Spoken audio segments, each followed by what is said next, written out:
আমি আমাদের মাননীয় মুখ্যমন্ত্রী, তিনি মুখ্যমন্ত্রী হওয়ার আগে বিজেপির সভাপতি ছিলেন। 18তে তিনি সভাপতি ছিলেন না, কিন্তু তার পরবর্তী সময়েতে তিনি সভাপতিও এবং মুখ্যমন্ত্রীও, স্বরাষ্ট্রমন্ত্রীও।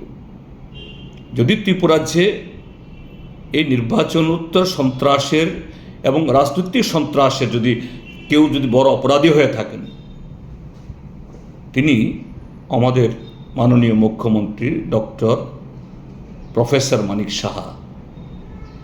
তিনি যতই ভদ্রলোকের মতো কথা বলতে চান না কেন, তিনি অপরাধ লুকাতে পারবেন না।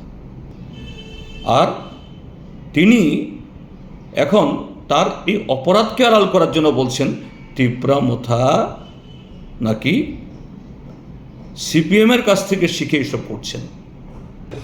এবং মথার যে দুর্বৃত্তরা যেগুলা সিপিএম থেকে শিখে এসছে, কংগ্রেস থেকে শিখে এসছে, সেইগুলোই ওনারা করছেন এখানে। এই ভারতীয় জনতা পার্টি সরকার কায়েম হওয়ার পর 2018 ইংরাজির বিধানসভা নির্বাচনের পর, 2019 লোকসভা নির্বাচনের পর, তারপরে ত্রিস্তর পঞ্চায়েতের নির্বাচনের ফল বেরোনোর পর, তারপর 2023 লোকসভা বিধানসভার পর, 2024 লোকসভার পর ত্রিপুরাজ্যে এই ভারতীয় জনতা পার্টির দ্বারা শত নয় কত হাজার বাড়িঘর পড়েছে, কত শত শত হেক্টর রাবার বাগান ধ্বংস হয়েছে, দোকান পাট লুট হয়েছে, ভেঙে ফেলা হয়েছে, দৈহিকভাবে আক্রান্ত হয়েছে, রক্তাক্ত হয়েছে। সরকার এই ডক্টর মানিক সাহা তিনি মুখ্যমন্ত্রী হওয়ার পর তার হাতে নাম, ধাম, ঠিকানা, তারিখ সহ এবং কত ক্ষতি হয়েছে লিখিতভাবে আমরা স্মারকলিপি তুলে দিয়েছি। ব্যাগ কয়েক বস্তা রাজ্যের মুখ্য সচিবদের কাছে দেওয়া হয়েছে, ডিজির কাছে দেওয়া হয়েছে। কিন্তু গত 8 বছরে এই হাজার হাজার ক্ষতিগ্রস্তের লক্ষ লক্ষ কোটি কোটি টাকা সম্পদ যে শেষ হয়েছে, রোজগার বন্ধ হয়েছে, গাড়ি ঘোড়া অটো জ্বালিয়ে দেওয়া হয়েছে, এর প্রেক্ষিতে একটি নয়া পয়সা এই ডক্টর মানিক সাহার সরকারের কোষাগার থেকে ক্ষতিগ্রস্ত দেওয়া হয়নি।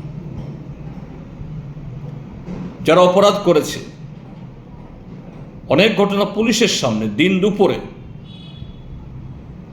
নাম ধাম দিয়ে এফআইআর করা হয়েছে, মেমোরেন্ডাম সাবমিট করা হয়েছে, একটা এফআইআরেরও কগনিজেন্স নেওয়া হয়নি, কোনো অপরাধী ধরা পড়েনি। তার সাথে আরও অন্যান্য অপরাধ দিন দুপুরে আমাদের পার্টি রাজ্য দপ্তর থেকে শুরু করে ত্রিপুরাজ্যে এমন একটা পার্টি অফিস বাদ নেই, একটাও বাদ নেই। সর্বোচ্চ 18 বার কোনো কোনো পার্টি অফিস আক্রান্ত হয়েছে। কোথায় ভারতীয় জনতা পার্টি ডক্টর মানিক সাহার তার গণতন্ত্রের বুলি, সাংবিধানিক অধিকারের কথা তারা বলছেন? আর তিনি এখন তার এই অপরাধকে আড়াল করার জন্য বলছেন ত্রিপুরা মোথা নাকি সিপিএমের কাছ থেকে শিখে এসব করছেন। আমাদের মাননীয় মুখ্যমন্ত্রী, তিনি মুখ্যমন্ত্রী হওয়ার আগে বিজেপির সভাপতি ছিলেন। 18তে তিনি সভাপতি ছিলেন না, কিন্তু তার পরবর্তী সময়েতে তিনি সভাপতিও এবং মুখ্যমন্ত্রীও, স্বরাষ্ট্রমন্ত্রীও। যদি ত্রিপুরাজ্যে এই নির্বাচনোত্তর সন্ত্রাসের এবং রাজনৈতিক সন্ত্রাসের কেউ বড় অপরাধী হয়ে থাকেন, তিনি আমাদের মাননীয় মুখ্যমন্ত্রী ডক্টর প্রফেসর মানিক সাহা। তিনি যতই ভদ্রলোকের মতো কথা বলতে চান না কেন, তিনি অপরাধ লুকাতে পারবেন না। আজকে মথার সাথে আক্রান্ত হচ্ছে, এই জন্য আমরা খুশি হয়েছি না, মোটেই না। কিন্তু আমি বলবো এই ক্ষেত্রেটিও প্ররোচনা সৃষ্টিকারী এই ভারতীয় জনতা পার্টি, এবং সেই ক্ষেত্রেতে প্রধান ভূমিকা নিয়েছেন এই মাননীয় মুখ্যমন্ত্রী।